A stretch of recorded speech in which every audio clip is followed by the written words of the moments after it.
એક બહુ જ ઐતિહાસિક દિવસ છે। ગુજરાતભરના લોકો આ ઐતિહાસિક દિવસને જોઈ રહ્યા છે અને માણી રહ્યા છે। વર્ષોથી ગુજરાતની જનતા જે ક્રાંતિ, જે ફેરફારની, પરિવર્તનની રાહ જોઈ રહી હતી, એ ફેરફાર આવવાની શરૂઆત થઈ હોય એવી ઉત્સાહની અને હર્ષની લાગણી ગુજરાતની જનતા અનુભવી રહી છે।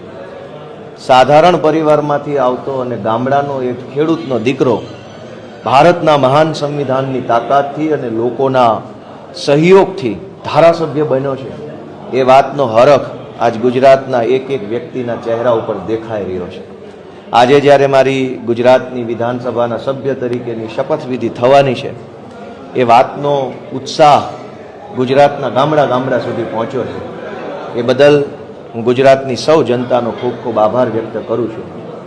મારા પોતાના માટે પણ આ એક ખૂબ રોમાંચ આપનારો, ગર્વ આપનારો દિવસ છે, કેમ કે મેં ક્યારેય વિચાર્યું નહોતું કે મારા જેવા સામાન્ય માણસને અવડા મોટા પ્લેટફોર્મ ઉપર કામ કરવાની તક મળશે। ગુજરાત વિધાનસભાની અંદર આપણા દેશના, આપણા રાજ્યના મહાન મહાન નેતાઓ, ક્રાંતિકારી નેતાઓએ પણ આ વિધાનસભા ગૃહને શોભાવ્યું છે, એની શોભા વધારી છે। એવા ગૃહની અંદર બેસવાની મને તક મળશે, એ માટે હું મારી જાતને ભાગ્યશાળી માનું છું।